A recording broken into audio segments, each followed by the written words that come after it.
Well, welcome into what is technically the final Appalachian Wireless Sports Overtime of the season. But tonight we're doing something a little different, a little more of a year in review type show where we will look back at some of the bigger stories both locally and nationally from the last year. I'm joined by Lauren Cash. You sure are, Jamie. From no-hitters on the diamond to football state championships to deep postseason runs on the hardwood, a lot has happened in the world of sports in the last 12 months. And we start with basketball, and one of the more dominating single-season performances Kentucky high school basketball fans have ever seen. Yes, Jenkins senior Whitney Creech scored more points this season at a pace not seen in decades in the Bluegrass. Her 1,660 points is the second most ever in a single year, and her more than 5,500 career points is the most all time. A lot of buckets. Arguably the highlight of her season came back on February 2nd at Paintsville when she passed Jamie Waltz to become the all-time leading scorer in Kentucky history.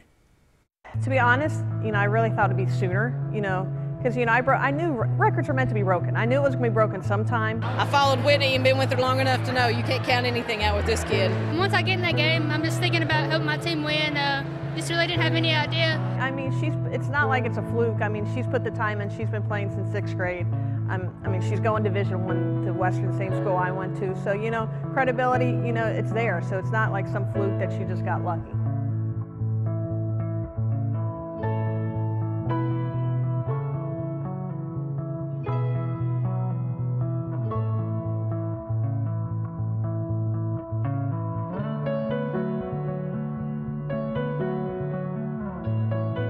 It's been tough for her, I think, because she just wants to win. And she's kind of wanted to get it out of the way, I think, so we can get focused back on winning. She's a competitor, and I think she would be willing to sacrifice all that to win games. So I think she just needs to make sure she enjoys the rest of her high school career, and because her career's almost over at Jenkins, and she'll move on to WKU.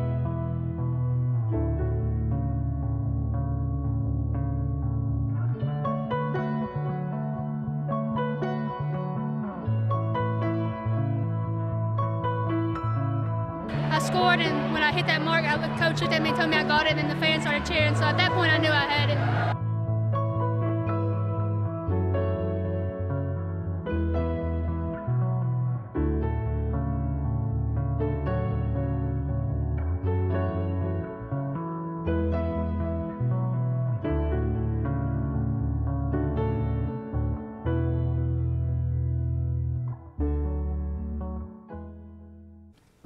Great career. Staying with basketball, what a season it was for the U-Pike women. Yes, a huge postseason run all the way to the Fab Four. Head coach Joanna McNamee and her team pulled 3 upsets on their way to the national semifinals, including a win over 2-seeded Vanguard out of California in the second round. The Bears' bid at a second upset over a 2-seed was cut short by eventual national champion Mid-American Nazarene out of Kansas in the Fab Four. 78-70 was the final. I would be upset with them if they were happy about the loss, and that's the thing. None of them were. They were upset because they believe. We believe in each other as a program, and I think it's tough because we're going to lose Kayla Day. She's our senior, and it's a sad time for that. But I told them they've got to use this to fuel them in the off season. Here comes the off season, and keep this anger. Turn around the sadness, turn it into fuel to get ourselves to be the best players we can be in anything in this tournament. They think they could have done better as an individual. That's what we're going to start working on here in the offseason. Throughout the show, we will be counting down the top 10 plays of the year from both football and basketball. And there were some pretty big plays across the board. So let's just get started with number 10. Class A state playoffs. Chatlin Gerald of Pikeville blocks the field goal attempt, and Derek Pugh picks it up and returns it all the way for the Panther touchdown. Jamie finished that. He gone. They advanced on past Williamsburg. Play number 9, also from football. Steven Nelson of North Laurel deflects the pass, makes the diving interception to help secure a win over Harrison County. Welcome back to the show. We continue our countdown of the top 10 plays of the year to Leslie County for number 8, 8th grader Haley Mullins. The over-the-head shot versus Buckhorn just throws it up on the baseline and gets it to drop. Take another look. Haley Mullins at number 8. Number 7 now back to the gridiron. Chatlin Gerald again of Pikeville The winding run through and around the Pike County Central defense in one of our games of the week. Jamie, where's he going? He's going to the end zone because he gone. He gone. For big time. A season with no postseason play. All the Cordia Lions had was the All-A this year. Yeah, the team from Lots Creek came up short in Frankfort just 2 years ago. But this season, the Lions were able to finish the job and bring a state championship back to the mountains. Yeah, we need help. We really do. Our gym is completely destroyed. You cannot play in it. We need the help of not only the community, but people outside of the community.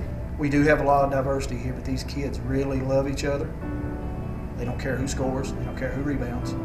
All they wanted was to bring this back to this community, to bring a little pride back to Eastern Kentucky. That's it. And that's what they did. They set a goal and they've accomplished it. I want to present the 2015-2016 All-A State Champion, Cordia Lions.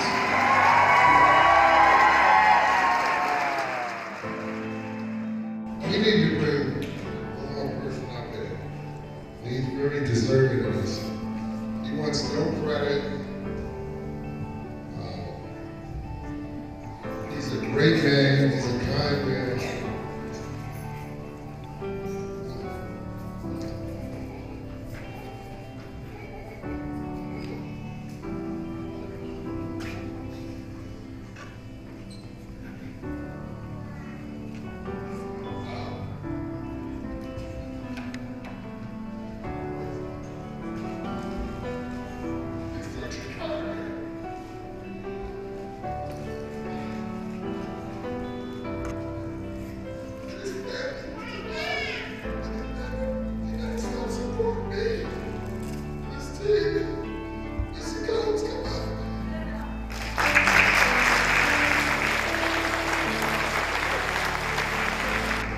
I was a little tot here. The first team, they started high school basketball. The first team was in 1938, and I remember.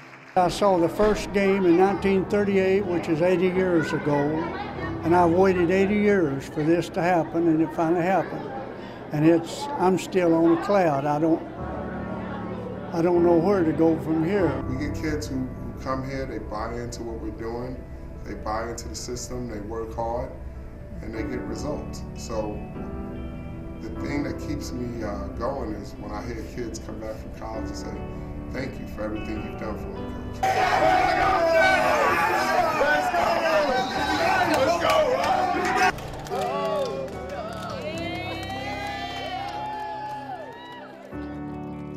People get so caught up in the wins and the losses. It's so much bigger than that. Where bridges are being built between people that would have never ever talked to each other. And that's what it's about. And a lot of our motivation was for this community. A lot of times when we ended huddles, we said, let's bring it back to Lots Creek. So the kids were motivated to do this for the community.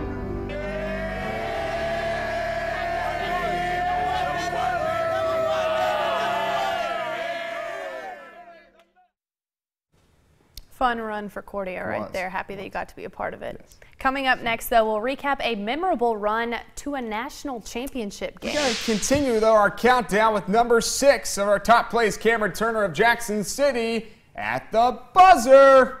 That's a three-quarters court shot to beat the eventual 14th region champion Buckhorn. And now entering the top 5 plays of the year, staying on the basketball court at number 5, Whitney Creech of Jenkins with this shot. She became the first player in Kentucky history to join the 5,000-point club. She would finish her career with more than 5,500 career points. Welcome back to our year in review show, if I can get that out of my mouth. We keep the countdown going with number 4. It's future U-Pike Bear Jordan Perry of Morgan County at the buzzer. Goodness. A full court heave against Elliott County in the 62nd District Tournament.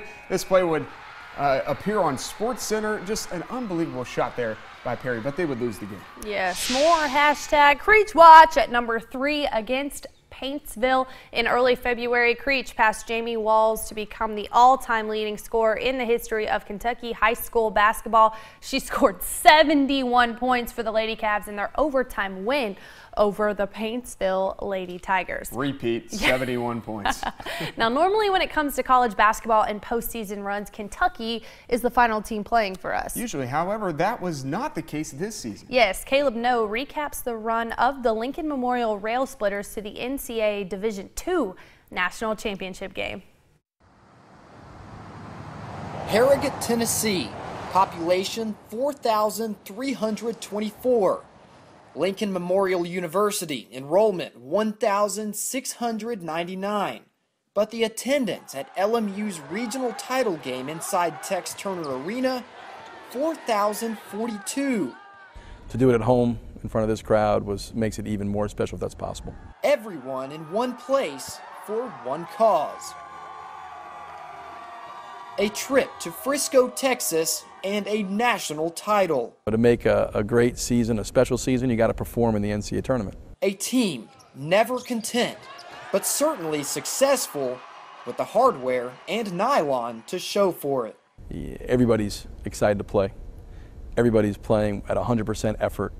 No one's holding anything back. No one lacks focus. Not to mention a community inspired by the excellence and sparked with passion in the presence of dominance.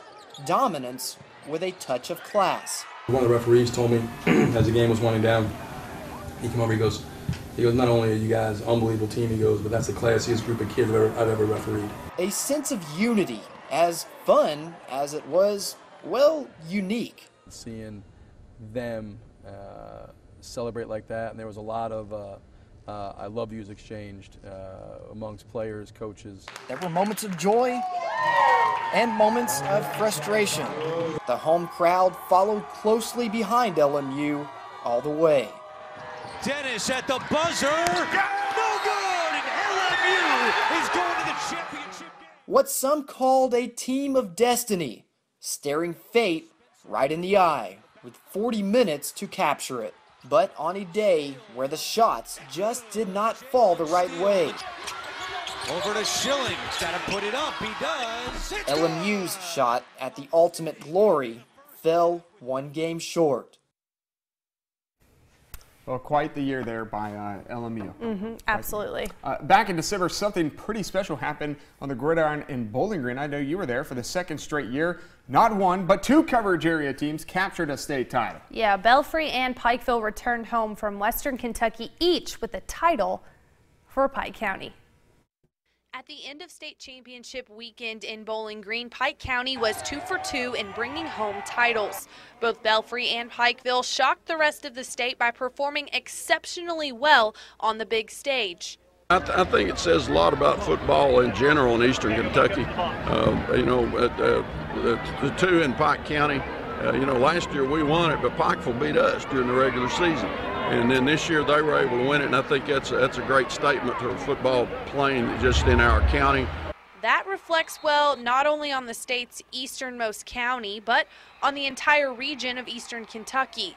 I think it says a lot about the kind of coaches we have around here, the kind of players that are brought up, a lot of pride in our community and Belfry community with our football program. Just says a lot about mountain football in general, I think. What made both Belfry and Pikeville's wins so impressive was how they did it, staying true to their styles, running the ball right up the gut and playing smash-mouth mountain football. Yeah, we do get overlooked a lot, and I think it says a lot about how hard the people here work and how much they love football and the type of football we play. You go out of the mountains, there's usually not as much hitting as going on as there is in the mountains. We like to hit over here. A style of football that has brought the Mountains more success at the state level in recent years. Belfry with the three-peat and Pikeville winning its first title in 26 years. It says it all. We got the meanest football players in Kentucky are right here in Pikeville and Belfry, for sure. Two schools separated by just 26 miles, giving Kentucky's largest county more than one reason to celebrate. Coming up, we wrap up this year's Year in Review show, but not before we finish, of course, our countdown. The number 2 play of the year. Lauren, take it away. The Class 4A football state playoffs, Bryce Workman to Jordan Blanton, the game-winning touchdown reception against Scott High School. The Golden Eagles would advance all the way to the state title game thanks in large part to this play by Workman and Blanton. Welcome back. We call this one the final segment of our Year in Review show, and we're going to go with our number 1 play of the year, Mr. Football, Lauren. And current Kentucky Wildcat Cash Daniel, the 2-point conversion in overtime versus Pikeville in our game of the week. That play right here won the game for the Tigers and kept their perfect record alive. Cash Daniel of Paintsville, the number 1 play of the 2015-16 sports season. Literally, he had like 7, 8, 9. I think he just punched it in. It's crazy. Yeah, he wasn't giving that one up. It was awesome. All right, those were just a few of the bigger sports stories of the last year, but certainly not all of them.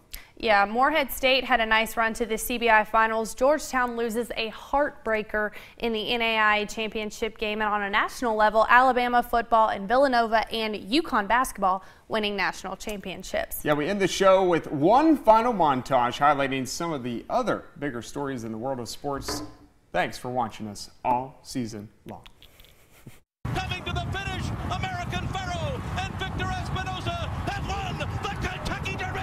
No opening night in college basketball anywhere compares to opening night at Rupp Arena, college basketball's winningest program. No good, jammed in on the follow by Cauley Stein.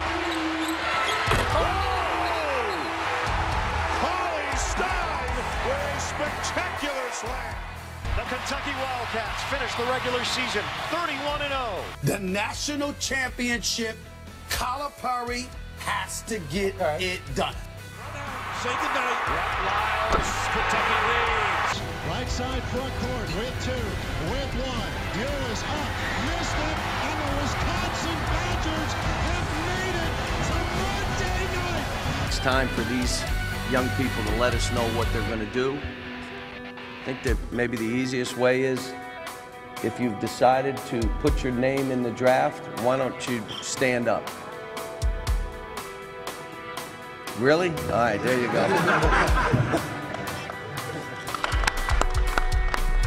And American Pharoah and Victor Espinoza have won the Preakness over Taylor.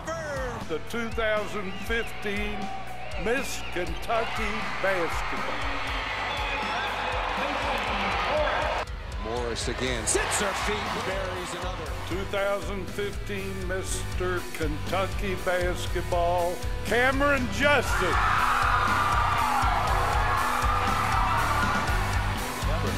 Justice winds the lead. A 3 for Cameron Justice.